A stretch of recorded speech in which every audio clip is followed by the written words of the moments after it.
Hello विद्यार्थी, आप लोग कैसे? आशा करते हैं कि आप अच्छे होंगे, स्वस्थ होंगे। आपको विदित है कि हम आपके लिए जीडी कांस्टेबल 2024 के पिछले साल के प्रश्नों के माध्यम से आपको तैयारी करवा रहे हैं और मुझे उम्मीद है कि आप हमारे वीडियो देखकर आपको बहुत बेनिफिट मिलने वाला है और हम खुद गारंटी लेते हैं 70-80% आपके नंबर आराम से आ जाएंगे। 2024 के हिसाब से मैथ्स, जीके, हिंदी हम चारों पोर्शन कवर करवा रहे हैं। लगभग आप जानकारी रूप बता दें 140 प्लस वीडियो बना चुके हैं, ध्यान रखना।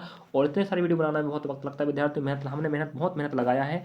हमें सिर्फ आपकी चाहिए हो सकता है और आपको वीडियो अच्छा लगेगा और आपका बेनिफिट मिलता है तो आप लोग देख के नहीं भागेंगे। हम मेहनत कर रहे हैं सिर्फ आपके लाइक, सब्सक्राइब, शेयर के लिए, ठीक है? क्योंकि हम चाहते हैं कि हर विद्यार्थी के ऊपर डाटा पहुंचे और हम आपका सहयोग करें, तो आपका भी तो फर्ज बनता है सहयोग करने का ना। जानकारी रूप बता दें, अगर आप पहली बार देख रहे हैं तो 20 फरवरी से 29 फरवरी तक हर दिन के 4 शिफ्ट होते हैं, चारों के 4 हिंदी जी के कवर हो चुके हैं। उसी प्रकार 1 मार्च के चारों शिफ्ट, उसी प्रकार 5 मार्च की हम ले रहे हैं अभी तीसरा शिफ्ट। आप देख पा रहे होंगे ये शिफ्ट नंबर तीसरा है 5 मार्च का। इसका पहला शिफ्ट हो चुका है, दूसरा हो चुका है और इसी शिफ्ट का हमने जी के कवर कर चुके हैं। अब लेने वाले हिंदी, हम हिंदी पढ़ा रहे हैं, मैथ्स भी पढ़ा रहे हैं, रीजनिंग पढ़ा रहे हैं और जीके भी पढ़ा रहे हैं। चलिए चारों पोर्शन जाके देख सकते हैं और आपका बेनिफिट होने वाला है, हम गारंटी लेते हैं। चलिए अगले वीडियो मिलेंगे, आगे मिलते हैं। चलिए इस शिफ्ट का आपने जीके जैसे नहीं देखे हैं जाके देखिए, वीडियो अपलोड हो चुका है और हम बना चुके हैं। अब देखना होगा आपको इसी शिफ्ट का हिंदी कैसा था। चलिए देखते हैं। पहला प्रश्न आप देख पा रहे होंगे, 20 प्रश्न आपका एक शिफ्ट में आता है और हम एक ही वीडियो कवर कर देते हैं। देखते रहिए विद्यार्थियों, चारों पोर्शन देखें। मैथ्स रीजनिंग का हम टॉप वीडियो बना रहे हैं, जाके देखिएगा। और आप महिला परीक्षा की तैयारी कर रहे हैं, मध्य प्रदेश के विद्यार्थी हैं, तो आपको बता दें कि महिला परीक्षा का हम मैथ्स रीजनिंग पढ़ा रहे हैं जो 20 नंबर का आने वाला 200 में से, ध्यान रखें। आप कांस्टेबल जीडी की तैयारी कर रहे हैं तो भी अच्छी बात है और महिला परीक्षा की तैयारी कर रहे हैं तो जाके आप लोग फॉर्म फिल कर दीजिए। 9 जनवरी चालू हो चुका है, आपका 15 दिन का रहने वाला डेट। चलिए, और महिला परीक्षा 2025 नाम से लिस्ट बना, जाके निकली मैथ्स रीजनिंग पढ़ना। तो दिए गए शब्द का पर्यायवाची ज्ञात करो। आजादी, स्वतंत्रता। स्वतंत्रता का पर्यायवाची पूछ रहा, मतलब स्वतंत्रता का ही समान अर्थ वाला, उसे हम बोलते आजादी। भाई पर्यायवाची मतलब क्या होता है? समान अर्थ वाले। तो स्वतंत्रता का पर्यायवाची बनता है विद्यार्थी आजादी, समझे? चलिए जी, आपका 2 नंबर पक जाता है। स्वतंत्र दिवस तो जानते होंगे। अगला प्रश्न हमें कह रहा है लोकोक्ति का अर्थ बताओ, कह रहा है बिंद गया सो मोती, रह गया सो सीप। ठीक है, ये कह रहा है हमें पहली बात। चलिए यहाँ पर हमें कह रहा, देखिएगा, आपको देख पा रहे होंगे क्या बोल रहा है। बिंद गया सो मोती, रह गया सो सीप। एक बात बोलूं विद्यार्थियों में आपको, यह हमें जो लोकोक्ति है पिछली शिफ्ट में पूछ चुका है, पिछली शिफ्ट में पूछा विद्यार्थियों, और आप नहीं देख रहे हैं तो उसमें आप गलती है। मैं आपको बार बार कह रहा हूँ, मैथ्स का हो, रीजनिंग का हो, जिसका हिंदी का हो, हम जितने भी कवर करवा रहे हैं आपको बेनिफिट ही मिलने वाला है। हम फालतू में समय बर्बाद नहीं कर रहे हैं। हम बताओ, हम मेहनत कर रहे हैं आपके लिए क्योंकि आपको फायदा हो करके। हम डाटा, जो भी डाटा देंगे विद्यार्थी विश्वास कीजिएगा, और आप विश्वास जो विद्यार्थी कर रहा है, जो हमें देख रहा है ना, विश्वास करके पढ़ेगा, जो हम जो जो कह रहे हैं टॉपिक उठा के पढ़िए, वो पढ़ रहा है, देखिए वो आप इतना अच्छा नंबर ला के एक पोस्ट पा सकते हो और आप लास्ट पेपर देने के बाद बोलेंगे जरूर सर आप जो डाटा दिए थे या पढ़ाए थे उसी के आधार पर प्रश्न आया था। चलिए, बिंद गया मतलब बंद गया। अगर आप मोती को माला में गुद दिए तो वो काम का हो गया, नहीं तो सीप का ही रह गया, तो रह गया सो सीप। मतलब जो वस्तु काम आ जाए वही अच्छी है, नहीं तो वो बेकार चला जाता है, समझे? जो सीप होते हैं उससे अगर आप मोती निकाले, अगर मोती से आप लोग माला बना दिए तो वो काम का हो गया, नहीं बनाए तो वो कोई काम का नहीं है कि। ये कहने का मतलब है। तो मुहावरा लोकोक्ति ध्यान रखना, हमें बार बार प्रश्न पूछ रहा है। अगला प्रश्न देखते हैं, उड़ती चिड़िया पहचानना। फिर बोलूँ मैं, इसको पूछ चुका है 2 नंबर का पहले भी, तो कुछ प्रश्न रिपीट हो जाते हैं, वही टॉपिक टॉपिक तो वहीं आ रहे हैं, कुछ तो प्रश्न ही रिपीट हो जाते हैं। भाई मुहावरे का तो बताओ, कह रहा है उड़ती चिड़िया। भाई हर किसी की बात नहीं है उड़ती चिड़िया पहचानना कि कौन सी चिड़िया उड़ रहा है, उसका मतलब होता है बहुत अनुभवी होना, मतलब उसे जानकारी है किसी भी चीज़ को, उसे क्या है, जानकारी कहने का मतलब, ठीक है? उसे हम बोलते हैं उड़ती चिड़िया पहचानना। अगला देखिए विद्यार्थियों, अगला प्रश्न हमें कह रहा है पहली बात, पुल्लिंग वाला विकल्प चाहिए। मैंने जो अपना रुमाल तुम्हें कल दिया था मुझे वापस चाहिए। अब रही बात यहाँ, टोपी भी हो सकता है, किताब भी हो सकता है, मिठाई भी हो सकता है, लेकिन हमें कह रहा पुल्लिंग वाला। तो पुल्लिंग कह रहा है रुमाल। मैंने जो अपना रुमाल तुम्हें कल दिया था मुझे वापस चाहिए। ध्यान रखना विद्यार्थियों, हमें पुल्लिंग, स्त्रीलिंग, भाववाचक संज्ञा, जातिवाचक संज्ञा, इन सबको पढ़ना पड़ेगा, तब हम बता पाएंगे कि भाई कौन सा पुल्लिंग कौन सा स्त्रीलिंग। वही ऑप्शन बैठा, कुछ ऑप्शन ऐसे होते हैं प्रश्नों में कि ऑप्शन फिट बैठ जाता, बाकी यहाँ सब बैठ सकते थे, पहली बात है कि नहीं। चलिए अगला देखते हैं। अब हमें कह रहा है दिए गए वाक्य में निर्थक शब्द ज्ञात करो, मतलब ऐसा शब्द जिसका अर्थ नहीं होता। तो बाजार से टमाटर ले आओ, टमाटर नहीं, क्या ले आओ, टमाटर ले आओ होना था, तो आपका जो टमाटर गलत हो जाएगा, इसका कोई अर्थ नहीं है। 2 नंबर पक गया, बताइए। हम आपको बता दें विद्यार्थियों, आप नहीं देखें वीडियो जाके देखिएगा, आपका फायदा होने वाला है। यदि कोई त्रुटि है तो त्रुटि ज्ञात करो। इतना सारा पढ़ने का क्या मतलब है जब तुम्हें पता है ज्ञात क्या करना है, त्रुटि ही ज्ञात करना है। दिख रहा पटना, आंखों का खेल होनी चाहिए। पहली बात, कुम्हारी विजयलक्ष्मी, हमें कह रहा है कुम्हारी विजयलक्ष्मी कल अपने पति के साथ नैनीताल जाएगी। हमें बोल रहा है भाग ज्ञात करें, तो आप खुद देख पा रहे होंगे कुम्हारी विजयलक्ष्मी को गलत किया है ऑप्शन के अनुसार। कहने का मतलब ये है, तो यहाँ कुम्हारी लगाने की आवश्यकता बताओ भाई। विजयलक्ष्मी कल अपने पति के साथ नैनीताल जाएगी। एक बात तुम मुझे बताओ, पति के साथ जा रही है ना, जो लड़की शादीशुदा होती है उसके आगे कुम्हारी नहीं लगाया जाता। आप देखे होंगे जो विद्यार्थी महिला वर्ग होते हैं, जो जिनका शादी नहीं होता, तो उन्हें कुम्हारी मीना मरावी, कुम्हारी सतीसा मरावी ऐसे कहते नहीं, बताओ। लेकिन जो शादीशुदा होता है उसके आगे कुम्हारी लगाया जाता नहीं लगाया जाता। तो हमें कह रहे कुम्हारी विजयलक्ष्मी कल अपने पति के साथ नैनीताल जाएगी। शादी हो चुका है, कुम्हारी क्यों लगा रहे हो? यही तो गलती कर दिया। आंसर आपका पहला हो जाएगा, समझे? चलिए, ये रहा आपका आंसर भाई। ऐसे आपको शब्दों को समझना पड़ेगा और आंसर लाना पड़ेगा। दिए गए वाक्य के लिए सार्थक मतलब अनेक शब्दों के लिए एक शब्द है हिंदी का। अगर आपके पास डाटा नहीं है, जो टॉपिक बार पूछ रहा है वही टॉपिक का वीडियो हम हिंदी में बना चुके हैं, आप प्लीज जाकर देख सकते हैं हिंदी पढ़ना चाहते हैं। और साथ में रही बात विद्यार्थियों, हम रीजनिंग के पूरे अध्याय की वीडियो बना चुके हैं। जो टॉपिक आ रहा है उस टॉपिक को अगर आप क्लियर करना है तो आप जाके रीजनिंग की प्लेलिस्ट पढ़ सकते हैं। और वैसे हम जीडी कांस्टेबल के लिए अलग से जो टॉपिक महत्वपूर्ण पूरा पढ़ा चुके हैं, आप जाके देखिएगा। चलिए, 15 प्रश्न भाषिक रीजनिंग आएंगे और अभाषिक के 5 प्रश्न आने पहले बता चुका हूँ। चलिए, और पूरा कवर करवा रहा हूँ मैं रीजनिंग का और मैथ्स का, दिखा रहा हूँ प्रश्नों को। थोड़ा रीजनिंग मैथ्स ज़्यादा हम कवर नहीं करवा पाते हैं, लेकिन जीके जो हिंदी तो मैं पर डे डाल रहा हूँ, लेकिन मैथ्स जो रह रहा है वो कॉन्सेप्ट समझिएगा। चलिए, रीजनिंग में हम बता चुके हैं कौन कौन से प्रश्न आ रहे हैं। चलिए, जो आदेश एक निश्चित अवधि तक लागू हो उसे हम अध्यादेश कहते हैं। जैसे इसके पहले हमें आया था, जो सूचना सरकार जारी करे उसे हम क्या बोलते हैं? अधिसूचना। आया था नहीं, बताओ? और कोई कानून आ जाए उसे हम अधिनियम कहते हैं। और जब राष्ट्रपति 123 अनुच्छेद होता, ध्यान रखना, जिसके तहत राष्ट्रपति अध्यादेश जारी करता है। वर्तमान राष्ट्रपति भारत की महिला है द्रौपदी मुर्मू जी, जो आदिवासी प्रथम महिला है। तो अध्यादेश मतलब होता है जो एक आदेश एक निश्चित अवधि तक क्या हो, लागू हो, उसे हम अध्यादेश कहते हैं। आदरण, ठीक है। अगला प्रश्न आप देख पा रहे होंगे, बहुत अच्छी बात चल रही है प्रश्नों में। देखिए विद्यार्थी, मजा आ रहा है, कह सकते हैं। वही कॉन्सेप्ट है, वही पैटर्न फॉलो कर रहा है, वही टॉपिक कवर कर रहा है, बस कुछ प्रश्नों को तो बिल्कुल सेम टू सेम बैठा दे रहा है। अब हमें कह रहा है पुस्तक में जो शब्द है उसका विलोम बताओ। कह रहा है प्रकृति चेतन है, जड़ नहीं। मतलब हमें प्रकृति चेतन है, चेतन का उल्टा जड़ रखना है। तो चेतन जड़ तो आप सुने होंगे ना, चेतन का उल्टा क्या बनता है? जड़ बनता है, समझे? चलिए, अगला प्रश्न देखते हैं। इस प्रकार का प्रश्न हम पहले पूछ चुका और शायद इसको तो पहले भी पूछ चुका विद्यार्थियों, और आप कंटिन्यू देख रहे हैं तो मजे की बात है, आपका फायदा ही होगा। हम जी आपको गारंटी लेते 70%। नहीं देखें वीडियो जाके देखिएगा, आप लिस्ट का नाम रहेगा एसजीडी कांस्टेबल 2023-24। प्रश्नों का भंडार रखा है पूरे शिफ्ट, 140 प्लस वीडियो बन चुकी है सकती।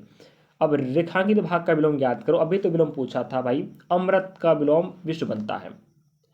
आजकल हर कोई अमृत पीकर अमर होना चाहता है। अब तुम्हें विलोम ही पूछ रहा है ना, तो इतना पढ़कर फालतू लंबा समय बर्बाद क्यों करना?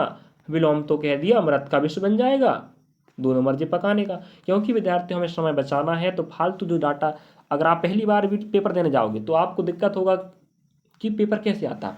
लेकिन आप पहले दे चुके हैं, या पिछले साल के प्रश्न लगा रहे हो, या आप सेट लगा रहे हो, मॉक टेस्ट लगा रहे हो, तो आपके पास नॉलेज हो जाएगा कि भाई प्रश्न किस प्रकार से पूछता है। तो आप देखते ही दिमाग लगा लोगे कि प्रश्न पूछा क्या है।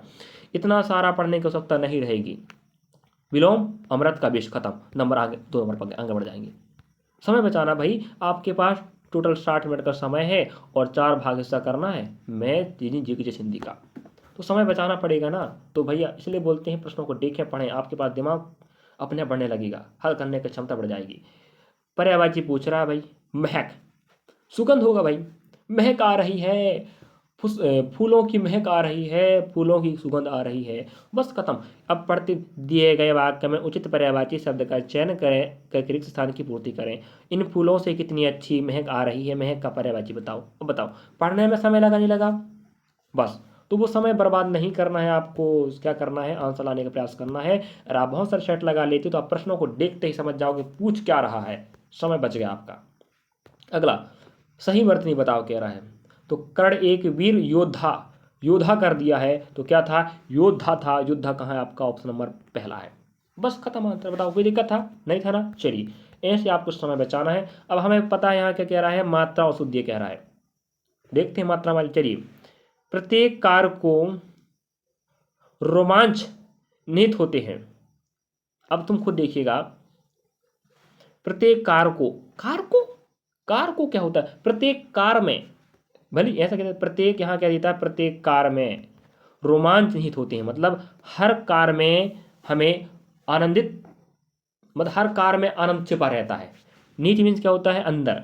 तो यहाँ होनी चाहिए, तो आप खुद दिमाग लगा सकती हो। इस प्रकार का प्रश्न पहले पूछ चुका विद्यार्थी, बार बार हमें वही पैटर्न फॉलो कर रहा है। चलिए, और आप हिंदी नहीं देखेंगे तो आप गलती, हिंदी में बिंदी ना लगाओगे तो गलत हो जाता है। उसी प्रकार से हिंदी को मजाक मजाक में लोगे, हम हिंदी हमारे बस की बात है तो दिक्कत की बात। भाई हिंदी अगर 20 की 20 कर ले बेटा ना, तो 20 दूना 40 नंबर आराम से मिल जाएगा।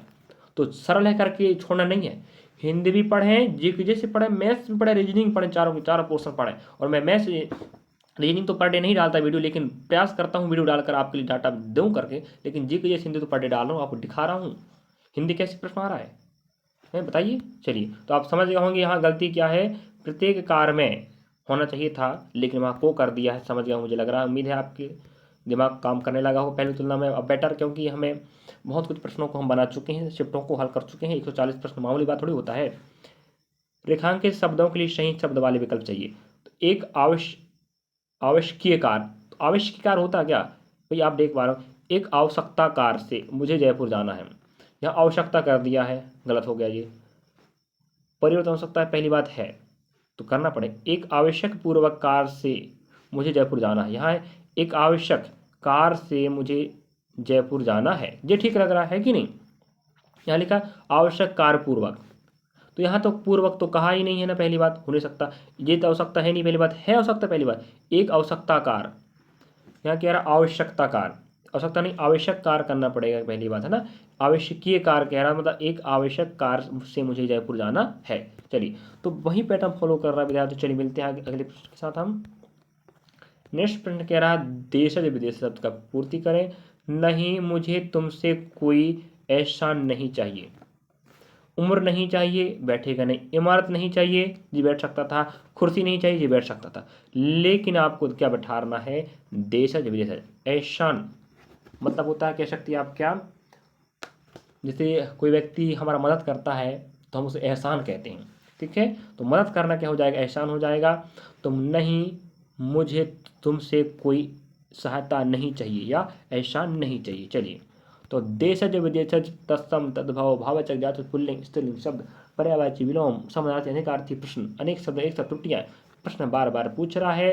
हिंदी जीडी का सिलेबस का मैं पूरा वीडियो बना चुका हूँ, जाके देखिएगा हिंदी प्लेलिस्ट में। और रीजनिंग के जितने टॉपिक आ रहे हैं सबका वीडियो बन चुका। हर अन्य भर्ती परीक्षाओं, NTPC group D, RPF constable, हाँ आरपीएफ कांस्टेबल एग्जाम जल्द होने वाला है, आज स्टेट जारी हो चुका है। उसके लिए भी मैथ रीजनिंग जीके हम जो कवर करवा रहे हैं वो भी काम देने वाला आपकी भर्ती परीक्षा में। अब जरूरी नहीं कि जीडी का जीडी में काम देगा भाई, हर भर्ती में काम देगा। चलिए, सारी धातु में पृथ्वी से जुड़ी है, तो हमें बोल रहा है पृथ्वी से जुड़ी है, इसके लिए एक शब्द बताओ, तो वो आएगा पार्थिव। सारी धातुएं पार्थिव से, पार्थिव है मतलब पृथ्वी से जुड़ी है, समझे। चलिए, अनेक शब्दों के एक शब्द बार बार प्रश्न पूछता है, आपको पता है 15 प्रश्न आपके व्याकरण का आएंगे और 5 प्रश्न आपका गद्य से आएगा। प्रत्येक प्रश्न 2 नंबर का, इस प्रकार से आपको 40 नंबर के प्रश्न मिलने वाले हर शिफ्ट में। चलिए अगला प्रश्न देखते हैं, व्याकरण हो चुका है। अगला वही पैटर्न फॉलो कर आप देखिए। अगर आपको बड़ा गद्यांश दिया है, समझ जाओ, तो आपको क्या करना पड़ेगा, यहाँ से आंसर देना पड़ेगा। इसको देख लीजिए आप, ठीक है, गद्यांश को। चलिए, अब यहाँ से आपको आंसर देना है, फालतू ऊपर नीचे नहीं जाना, स्क्रॉल करोगे समय बर्बादी हो जाएगी। हमें समय बचाना है, लगभग आपको 20 मिनट। देखो आपके पास 60 मिनट होंगे, 60 में से 20 मिनट आपको जीके जैसे हिंदी में देना है, जीके और हिंदी में, समझे। तो 40 मिनट आपको बच जाएंगे, तो इसमें आपको मैथ्स और रीजनिंग कवर करना, ध्यान रखना। 30 मिनट लगाना, सॉरी 20 मिनट लगाना मैथ्स, एक प्रश्न 1 मिनट लगाना मैथ्स रीजनिंग में, तब कवर हो पाएगा। तो कम से कम आपको 15-20 मिनट के अंदर आपके जीके जैसे हिंदी हो जाते हैं, तो आपके पास समय बच जाएगा, अन्यथा समय नहीं बचेगा। इसलिए आप प्रयास करना है। चलिए, इन सब में बसंत ऋतु को ऋतुओं का राजा कहा जाता है। क्या आप नहीं जानते? पता है, सभी ऋतुओं में बसंत को ऋतुओं का राजा कहा जाता है। उस समय बिल्कुल सुहावना मौसम होता है, पतझड़ का मौसम लग जाता है, आम में वो फूल आ जाते हैं, है कि नहीं? इस प्रकार से उस समय का जो मौसम रहता है वो अलग ही होता है, इसलिए उसे ऋतुओं का राजा कहा जाता है। चलिए, इस ऋतु के आते ही धरती अपना श्रृंगार करती है। श्रृंगार करने का मतलब यह है कि नए नए बदलाव होते हैं प्रकृति में, इसलिए उसका क्या बोला गया? श्रृंगार करती है, हरियाली की चादर ओढ़ लेती है। अभी देखना आप लोग, जैसे ही बसंत ऋतु आएगी ना, तो पूरा मौसम अलग सुहाना लगेगा, आसपास हरियाली मिलेगी, पेड़ पौधे नए पत्ते लेकर आ जाएंगे, आमों की क्या उनको देखिए आप लोग टहनियों पर। इस प्रकार से आपको बहुत बदलाव मिलेगा। ठीक है, तो आपका मैं हर बार बोलूँगा, आपको जो भी गद्यांश आता है, पठित अपठित आता है, बिल्कुल शानदार आता है, बिल्कुल बेसिक आसपास का परिवेश संबंधित जानकारी वाला आता है, तो आराम से बना सकते हो। तो बहुत सारे आपके पास परिवेश जब जानकारी होनी चाहिए तब बना पाओगे ना। इस मौसम में हवा में एक अलग ही ताजगी हो आती है। बिल्कुल सही बात, बिल्कुल ठंडा मौसम रहता है, सुहावना मौसम होता है, ताजगी आती है, बिल्कुल तरोताज़ा लगता है मौसम में। अगला प्रश्न देखते चलिए। अगला प्रश्न कह रहा है, इस ऋतु के आगमन के साथ ही प्रकृति में कई बदलाव होते हैं। बिल्कुल सही बात है, मैं पहले बता चुका हूँ, बदलाव होते हैं, नए पत्ते आ जाते हैं, पेड़ पौधे अपने नए पत्ते पुराने पत्तों को छोड़ देते हैं, नए पत्ते आ जाते, पतझड़ आ जाता है, नए नए फल फूलों के फूल आ जाते हैं, आसपास का मौसम अलग हो जाता है, हरियाली छा जाती है। ठीक है, चलिए, इस प्रकार से पूरा बदलाव हो जाता है। ये रहा आपको नेक्स्ट। अगला प्रश्न देख सकते हैं आप। अगला प्रश्न हमें कह रहा है, सरसों के खेत सोने की तरह चमकने लगते हैं। जैसे आप पता है कि सरसों का भी आपने सरसों लगाए होंगे, तो जैसे बसंत ऋतु आती है तो सरसों के खेत में बिल्कुल चहचहाने लगते हैं, आपके भौरे भौरे गुनगुनाने लगते हैं उन रस चूसने के लिए, और वो सोने की तरह दिखते हैं, बिल्कुल पीले पीले पीले दिखाई देंगे आपको। क्या? सरसों के खेत। समझे? इस प्रकार से आपके पास 16 समझ आते हैं। 20 प्रश्नों का भंडार हम लेकर आए थे विद्यार्थियों, तो हम आपके साथ जुड़े हैं और आप हमारे साथ जुड़े हैं, इसका मतलब है कि हम आपका सहयोग करेंगे और लास्ट दम तक करते रहेंगे। पूरा जनवरी में आपको हल कराने वाला हूँ जीडी कांस्टेबल 2024 के प्रश्न। और हमारे पास बहुत वक्त कम था विद्यार्थियों, क्रम से हम बहुत सारे वीडियो बना चुके हैं। मैथ्स का देखिए, रीजनिंग का देखिए, जी के जी के हिंदी के चारों पोर्शन देखें, और फायदा ही फायदा होने वाला है। फायदा नहीं होगा विद्यार्थी तो हमें आप लोग पेपर देने के बाद कह सकते हैं सर आप पढ़ाना छोड़ दीजिए, क्योंकि आपका जो डाटा कभी काम का नहीं आया हमारा, तो हम पढ़ाना छोड़ देंगे। अगर आप हमारा वीडियो देख रहे हैं तो हम गारंटी लेते हैं, हम भाई क्यों चाहेंगे किसी विद्यार्थी का बुरा, क्यों डाटा खराब देंगे, है कि नहीं? तो हमारा हमारा भरोसा करें, जो विद्यार्थी कर रहे हैं अच्छी बात है, हम उनके भरोसे पर खरा उतर रहे हैं। चलिए, तो अगले वीडियो के साथ मिलेंगे नेक्स्ट पार्ट के साथ। पार्ट रहेगा आपका चौथा, तारीख वही रहेगी, चैप्टर बस बदलेगा। चलिए, तो मैथ्स रीजनिंग जी के जैसे सब देखिएगा, और रीजनिंग के हम अच्छी अच्छी वीडियो कवर कर चुके हैं जो कॉन्सेप्ट आप क्लियर कर देंगे। चलिए, मिलते हैं नेक्स्ट वीडियो में। धन्यवाद विद्यार्थियों।